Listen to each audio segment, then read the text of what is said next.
The witness, napanood mo ang video?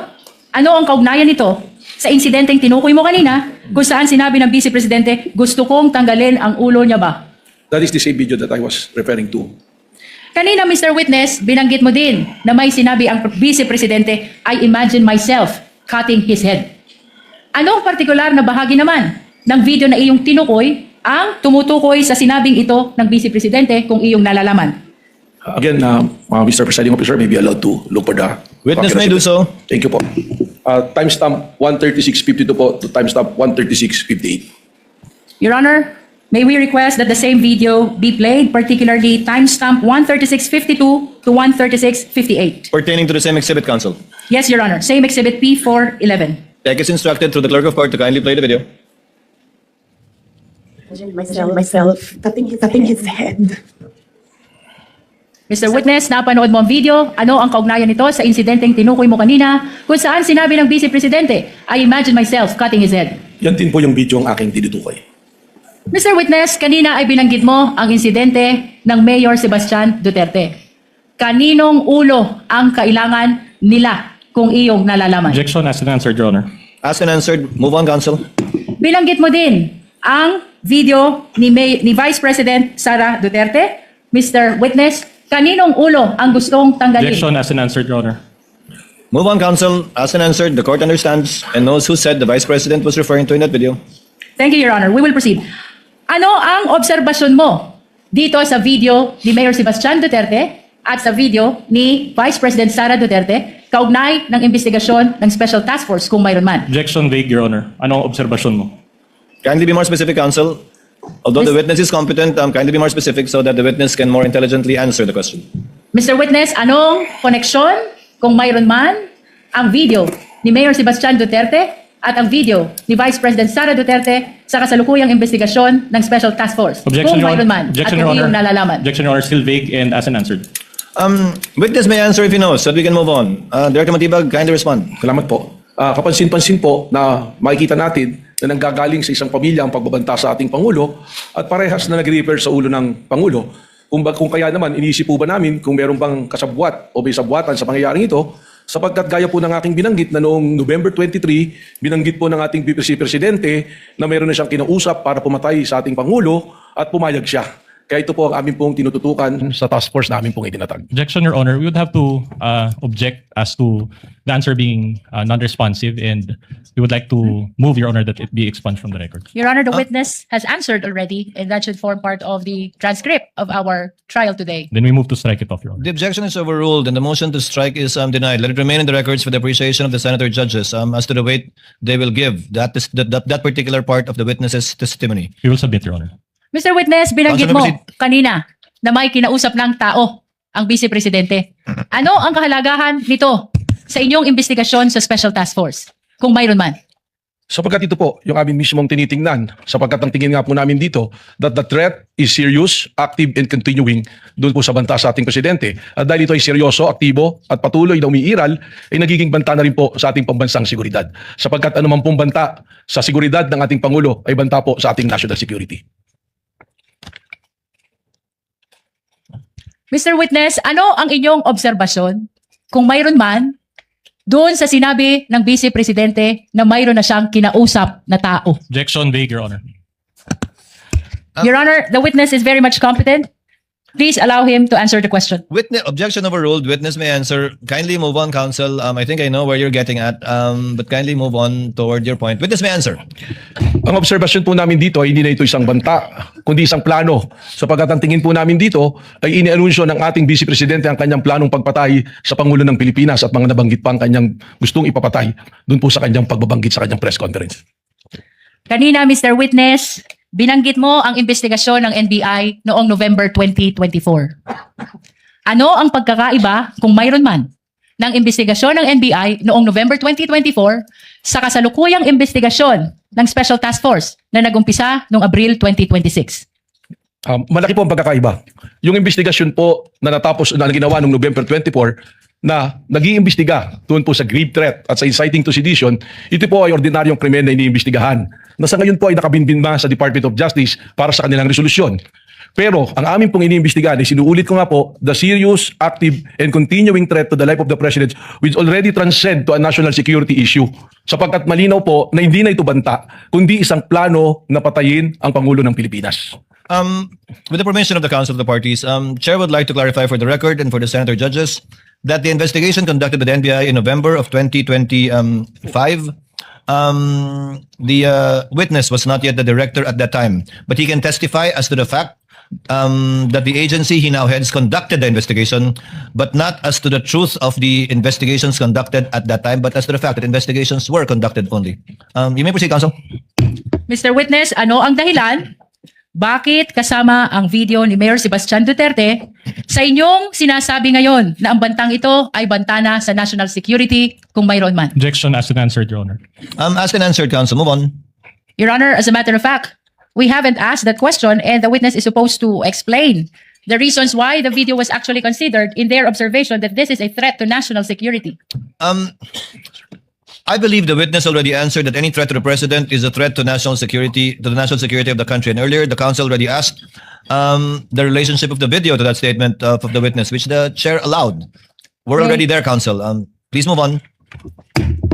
Bilang karagdagan, Mr. Witness, sa iyong binanggit na issue ng national security, kaugnay ng video ni Mayor Sebastian Duterte, ano pa ang dahilan, kung mayroon man, kung bakit isinama siya sa pagsusuri ng Special Task Force? Sapagkat dito lang nga po na makikita ng naging pagbabanta ng ating Vice President ay nagkaroon po ng tinatawag natin na epekto. It is a kinetic force na kung saan yung mga nakarinig ng kanyang pagbabanta ay gumagaya na rin at nagbabanta. Lalong-lalo na sila ay nabibilang sa isang pamilya. That is the very purpose of the task force, to monitor all those threats na lumalabas po ngayon. At sa araw-araw nga, meron po tayong nakikitang threat sa social media, sa mga pahayag po during the mga rallies, ay tuloy-tuloy po nabanta sa ating pong Pangulo na umaabot na po nabanta sa ating national security. Binanggit mo ang kinetic force. Anong ibig sabihin nito, Mr. Witness?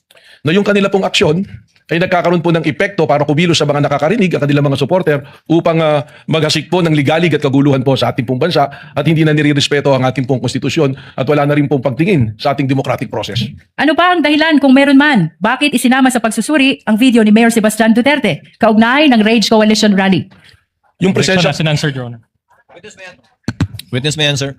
yung proseso po namin na yan, doon po namin nakita na sinasabi ko nga, yung mga participants dito, yung po mga kilala na mga tao na nagdudulot ng ligalig at pagtutol sa demokrasya po natin. At nandiyon din po yung broadcast na yan, napakarami pong naabot na tao, nasa 600,000 plus po yung live broadcast niyan. Doon na po papasok yung tinatawag ko nga kanina na sinabi kong kinetic force na maaaring magkaroon po ng reaksyon ng mga taong nanonood na ito na hindi po maganda at makagugulo po sa pag-promote po natin ng law and order na primero po nagawain po dapat ng National Bureau of Investigation. Binanggit mo na may mga kilalang personalidad na nakibahagi sa Rage Coalition Rally. Sino-sino itong mga ito? Objection, Your Honor, irrelevant. Witness may answer. Makita po natin doon, may mga senador din po na nandoon din po si Mike Defensor at nandoon po ang mga haligi po ng PDP Laban na akin po mga kakilala. Nandoon din po ang mga iba't ibang leader sa iba't ibang rehiyon na akin na pong nakasama noon nung ako ay miyembro pa ng PDP Laban. Mr. Witness, ano ang ibig sabihin ng rage kung iyong nalalaman? Objection, Your Honor, irrelevant. I think counsel has already made the connection between the rage, the statements of Mayor Baste, and the statements of the respondent. Witness may answer. Sa Tagalog po niyan ay galit o puot. Yun po. Wala pong acronym yon, Director Matibag. Hindi po kasi tumutugma doon sa acronym nila dahil yung acronym nila Reform Alliance for Good Governance. So hindi po RAGE eh. So medyo malayo po. May proceed, Your Counsel Honor. may proceed. Nabanggit mo din, Mr. Witness, na maraming nanood ng videong ito. Ilan ang nanood ng videong ito kung iyong nalalaman? Sa live broadcast po, lumabas po na nasa 600,000. At ano ang kahalagahan na 691,000 ang nanood sa live broadcast ng videong ito kung mayroon man? Again, ganoon na po kalawak yung nakikita natin na resulta ng pag-asik po, ng ligalig po at pagbabanta po sa kayusan, pati na rin po sa seguridad ng ating Pangulo. Mr. Witness, kanina binanggit mo ang pagkakaiba ng naunang investigasyon ng NBI sa kasalukuyang investigasyon ng Special Task Force ng NBI. Ngayon, ano naman ang ginawa ng NBI sa pagitan ng unang investigasyon kung saan na-file ang kasong grave threat at inciting to sedition sa DOJ, February 2025. Sa kasalukuyang investigasyon ng Special Task Force na inumpisahan nung buuin ang STF April 2026. Kung mayroon man. Ang sa pagkaalam ko Counsel, po, you mean April 16, 2026. That's the You're referring to AO11. Yes, Your Honor. Witness may answer. Doon po, base po sa tanong ng mula February 25, 2025, ako po ay hindi pa NBI noon, subalit nung ako po ay nag-assume noong February 20, kasama po sa ating pinag-aralan yan at alam naman po natin na ang mandato ng NBI ay ang patuloy na bantayan ng seguridad ng ating mga opisyalis at siguraduhin na may law and order. So ako po na-appraise naman na tuloy-tuloy ang mga monitoring at consultation po at surveillance na ginagawa ng iba't ibang unit noon. Ngayon, nung ako naman po ay pumasok bilang NBI Director at atin pong pinag-aralan yung mga kaso, noong April 16 nga po, itinatag na po natin ang task force na ito upang po matutukan ang mga issue na akin na nga pong nabanggit. Mr. Witness, maraming salamat sa iyong paglilinaw, kaugnay ng nauna at ng kasalukuyang investigasyon ng NBI. Kaugnay pa rin ng Special Task Force, ano ang iyong naging direktiba kung mayroon man? Kaugnay ng video ni Mayor Sebastian Duterte noong April 12, 2026. Akin po ipinag-utos to the task force na may authenticate at may preserve itong video ito sapagkat amin pong iniisip na ito'y magiging material sa amin pong pag-iimbestiga at sa darating po na panahon na amin po itong gagamitin. Mr. Witness, sino ang iyong inutusan upang ma-preserve at ma-authenticate ang video ni Mayor Sebastian Duterte na tinukoy mo? Ito po ay aming naitoka kay Agent Edgar Apolonio po ng Cybercrime Division po. Ano naman ang iyong patunay na ang videong ito ay na-preserve at na-authenticate ni Agent Edgar Apolonio kung mayroon man? Ako po ay nakakuha ng kopya ng affidavit of authentication na ipinasa po sa aking tanggapan at akin po itong nahawakan po. Your Honor, we are requesting that affidavit of authentication of Edgar Apolonio, previously marked as Exhibit P431, be flashed. Likewise, Your Honor, we're requesting that we allow assisting counsel to present the document to the witness for confirmation.